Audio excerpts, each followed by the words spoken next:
Ladies and gentlemen, good afternoon. I'm Stuart Popham, a council member here at Chatham House, and it's my pleasure to welcome you and to welcome so many of you. Not, I think, unexpected, given the fact that we're all here to listen to Dr. Jens Weidmann, who's very kindly agreed to be with us today, just before, I suppose, maybe practicing the speech he might want to give on Friday, but with our input for the eurozone ministers. I really don't think that he needs any great introduction, but for those of you who are unaware, he joined the International Monetary Fund in 1997, then joined as Secretary General of the German Council of Economic Experts in 1999, and in 2003 joined the Deutsche Bundesbank, then as head of the monetary policy, and progressing to his now position as president, which of course also means that he's on the steering committee of both the Financial Stability Board and the European Systemic Risk Board. You could say he's been in the eye of the storm, or the center of attention, or alternatively, he is the bearer of the solution. And in that way, perhaps I can invite you to address us. Thank you very much indeed. Thank you.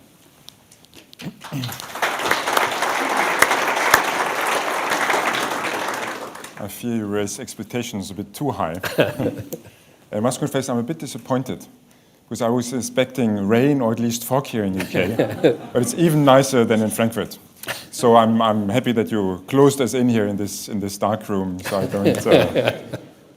Thank you very much for your kind words of welcome. This is a very special event for me. Chatham House has been held in great respect for almost 100 years, not only in the UK, but also in Germany and across the globe.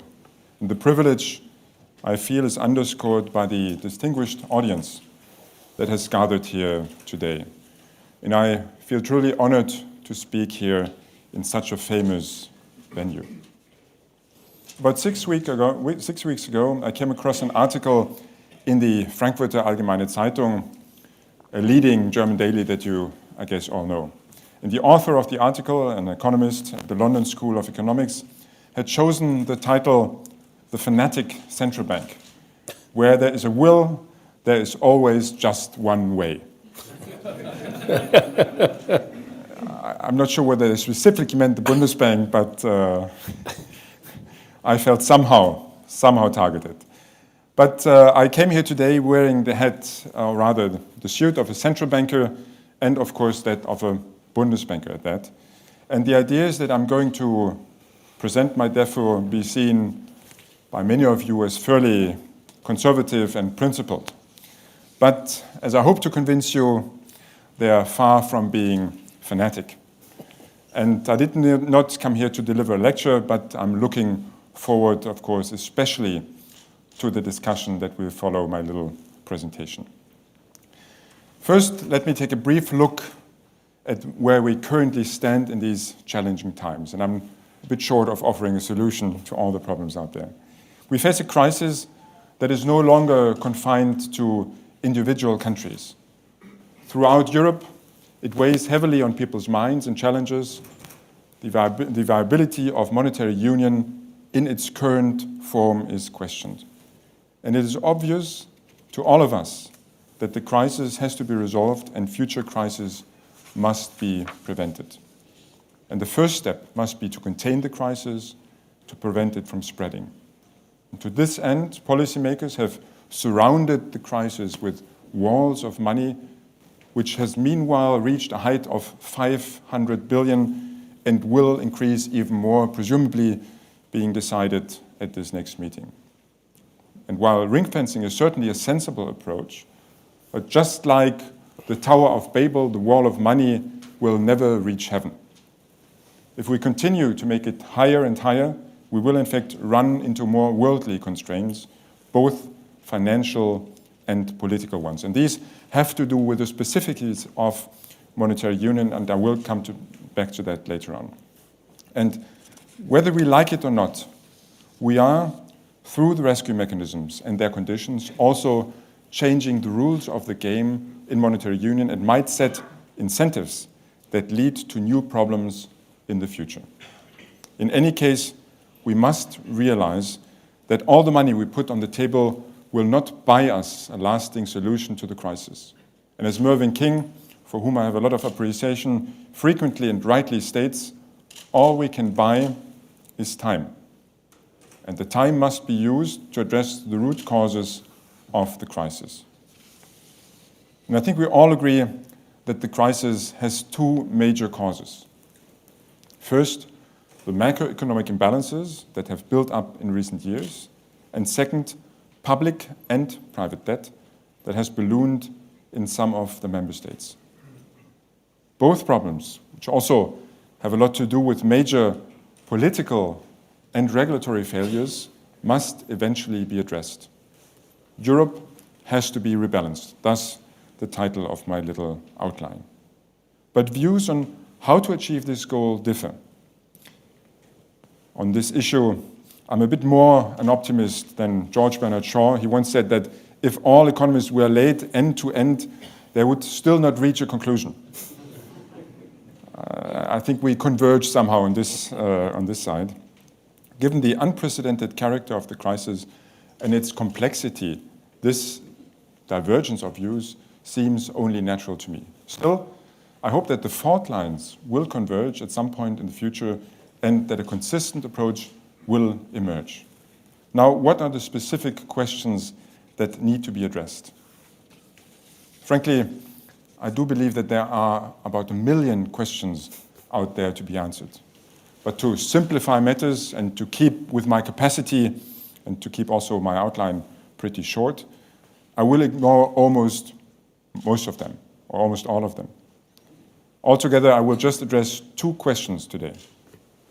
The first one relates to the macroeconomic imbalances. Their most prominent symptom are divergent current accounts. Countries such as Greece run persistent current account deficits, while countries such as Germany run persistent surpluses. And if you would accumulate those deficits and surpluses since the inception of monetary union, they would amount in relation to 2011 GDP to more than 100% for Greece, this is a deficit, and more than 44% for Germany. The question is, the political question that is heavily debated, fiercely debated now is, which countries have to adjust? Those with a current account deficit, those with a surplus, or both? The second question looks at the additional problem of public debt. It is obvious that public deficits have to be brought down significantly, but it is sensible to consolidate. Is it sensible to consolidate while simultaneously correcting macroeconomic imbalances by deleveraging and by rebalancing the current account? So let us begin by looking at the first question. Normally, exchange rate movements are an important channel through which unsustainable current account positions are corrected. Eventually, deficit countries devalue, while surplus countries revalue their currencies. And the reaction this triggers in imports and exports then helps to bring the current account closer to balance. In a monetary union, however, as you're all aware of, this is obviously no longer an option. Other things must therefore give instead: prices, wages, employment, and output. Which brings me back to my original question: which countries have to adjust? The typical German position could be described as follows.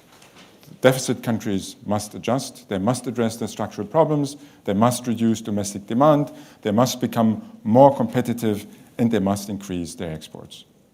But this position, as you also all have noticed, has not gone uncontested. Indeed, a number of renowned economists take a different view. They fear that it would be too much of a burden for the deficit countries alone to adjust. They consequently suggest that surplus countries should shoulder at least part of that burden. And to avoid confusion, I think it is crucial to make a distinction at this point, a distinction between the adjustment as such and the burden it entails. Only the burden can be shared. I think most people would agree that the adjustment itself has to take place in the deficit countries. It is true that surplus countries have benefited through higher exports, but ultimately it was the deficit countries that operated an unsustainable model defined by a credit-fueled boom in domestic demand. The dividend of monetary union, if you want, was not used prudently, and this model has to be reformed. Not every deficit country needs the same reform, of course, but all require some sort of adjustment. By contrast, it is sometimes suggested that rebalancing should be undertaken by meeting in the middle. That is, by making surplus countries such as Germany less competitive and deficit countries more competitive. This suggestion implies that the adjustment as such would be shared between deficit and surplus countries. But the question we have to ask ourselves is, where would that policy take us? The competitive edge some economies enjoy did not come for free. It is the result of often painful adjustments among workers and within firms. Giving part of it up to ease the pressure on deficit countries might make these countries better off in relative terms, but would it not make everybody poorer in absolute terms? We have to acknowledge that Europe is not an island, but part of a globalized world. And at the global level, we are competing with economies such as the United States or China. I ask you, how can Europe succeed in this if we willingly give up part of our hard-won competitiveness? To succeed, Europe as a whole has to become more dynamic, more inventive, and more productive. To make a more popular comparison, imagine that in the Champions League, Barcelona were denied Lionel Messi just so that other teams, including Bayern Munich, had a better chance of winning. Would that be a sensible way to rebalance the competitiveness of Europe's top teams? I don't think so. In my view, we will gain nothing if we try to rebalance by actively shifting the weights at both ends of the scale. One has to acknowledge that a large proportion of the current account deficits and surpluses result from trade with countries outside the euro area. And even if surplus countries expanded their imports, this would help their fellow euro area countries to increase their exports only marginally. The latter must first offer something other euro area countries would want to buy from them rather than from something else. So it's about relative prices more than demand. To achieve this, deficit countries must take measures that unlock their potential to increase productivity and improve competitiveness. And this would considerably reduce the cost of adjustment and the time it takes. The OECD and other organizations have for years promoted a long list of reforms. And these reforms aim at making labor markets more flexible, opening up product markets, and making the public sector more efficient. A number of reforms have already been announced, and in some instances implemented in countries such as Portugal, Spain, and Italy. And we are already seeing some promising results, especially, for instance, in Ireland. But despite these first steps, there's still a long way to go. Such an adjustment will always initially place a huge burden on the people in deficit countries, even taking into account the extraordinary boom in the years prior to the crisis. But the true question is, will the burden be too heavy to bear? And a central fear is that of deflation. But unless productivity growth increases miraculously, it is certainly true that prices and wages will have to fall in many cases. But we must not confuse such a one-time adjustment with a full-fledged deflation.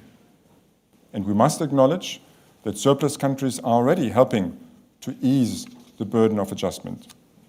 What are the rescue packages other than publicly guaranteed interim loans to facilitate this adjustment? Another thing we should not forget is, of course, surplus countries will eventually be affected as deficit countries adjust. Not every country on earth can run a current account surplus unless we trade with space aliens, as Paul Krugman put it recently. And why should it? A current account surplus represents net saving of an economy, and savings per se are nothing beneficial. It's nicer, of course, to spend the money than to save it. But at the end, whether a surplus or deficit makes sense depends a lot of the structure of the economy, like demographics and other factors.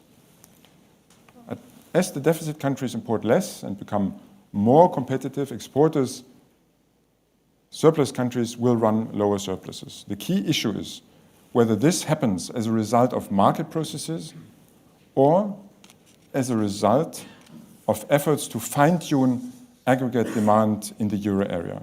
And I would very much welcome the former, but I think the latter does not make any sense.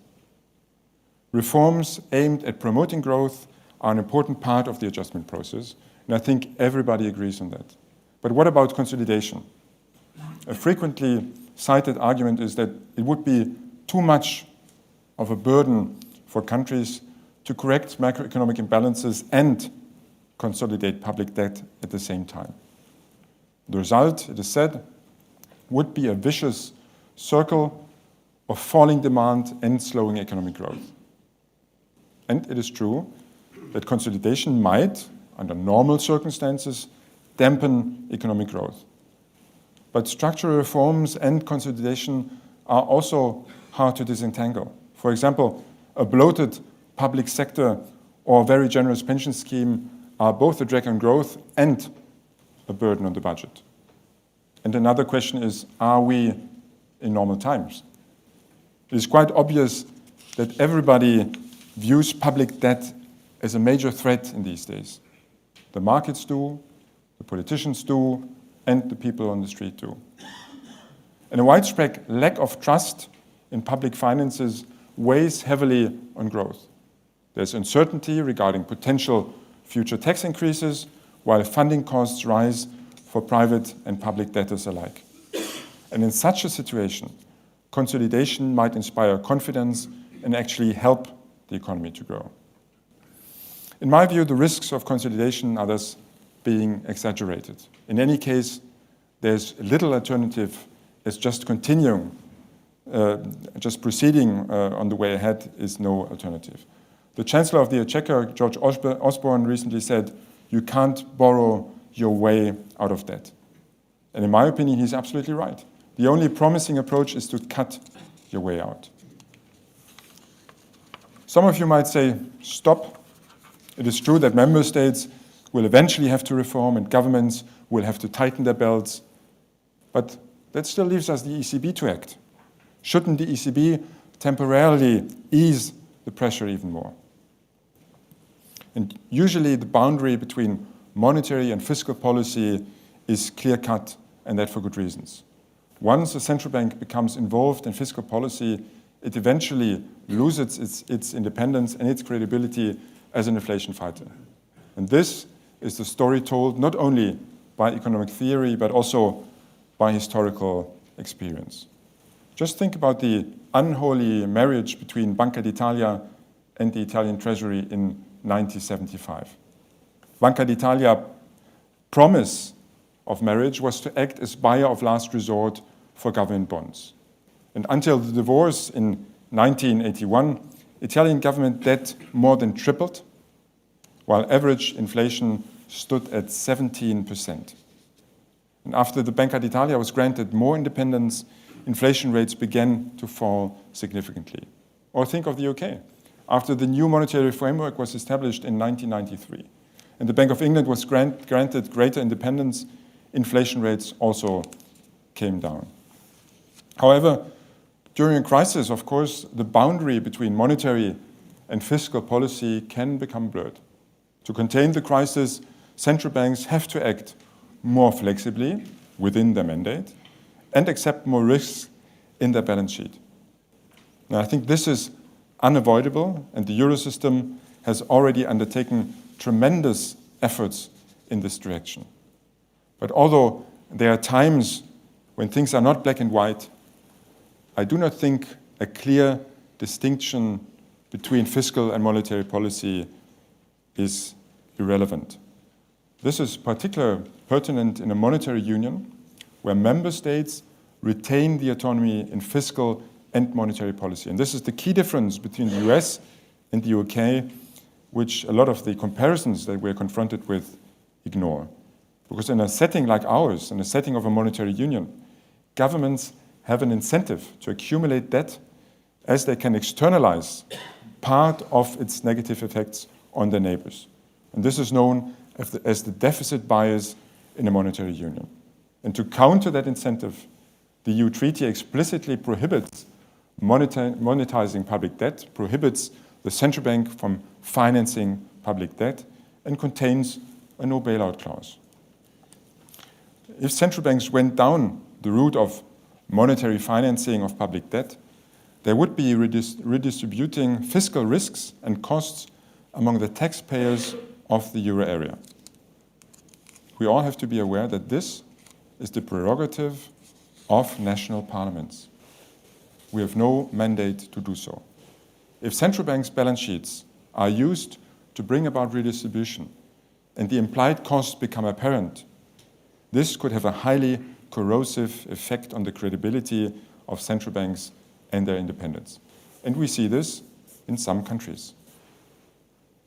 Credibility and independence are, however, indispensable for central banks to maintain price stability and to ensure the acceptance of monetary union as a whole. And this would be too high a price to pay, and again, we would be merely buying time. This would not constitute a solution to our structural problems. This brings me back to the beginning of my speech. We must not just contain the crisis, but we must resolve it. And to achieve this goal, we must address two central issues: the problem of excessive public debt and the problem of macroeconomic imbalances. Countries with current account deficits and excessive public debt must act. They must implement structural reforms and they must consolidate their budget to get back onto a stable growth path. Of course, adjustment is a huge challenge for the people in these countries, but the status quo is clearly unsustainable, and doing nothing will lead to even sharper corrections in the future. By contrast, taking up the challenge will open the doors to a more stable and more prosperous future. In my speech, I focused on the member states, and this is not to deny that an overhaul of the institutional framework of the monetary union is equally pressing. Member states have made it clear that they want to retain their autonomy in fiscal policy. But in that case, we need stricter rules to counter the deficit bias I've described before. And some progress has been made on these issues. I mean, you all have heard about the fiscal compact that has been decided, but now it is decisive that these rules are applied rigorously, as we also had rules before, but they were bended and they were ultimately softened. So now it's about deeds and not about words. And these new rules can only achieve credibility once you see that governments act accordingly. In addition, placing monetary union on a sounder footing is of course closely linked to regulatory reform in the financial system. Admittedly, the crisis has opened our eyes to structural flaws at many levels. But this sobering experience has also provided the impetus to correct these shortcomings. And if we have the will to make the right choices, we will be able to rebalance Europe and lay the foundation for a stronger and more stable monetary union. Just to give you a number, because Germany had a lot of these reforms after unification, and the labor market reforms we implemented at that time are estimated to have increased our potential growth rate by 0.2 percentage points, which doesn't look so impressive, but given that our potential growth rate is hovering around 1.25 percentage point, this is a substantial contribution. And as Winston Churchill said, difficulties mastered are opportunities won. Ladies and gentlemen, I have presented my ideas and I look forward to the discussion. I thank you very much for your attention and the opportunity to come see you here today. Thanks.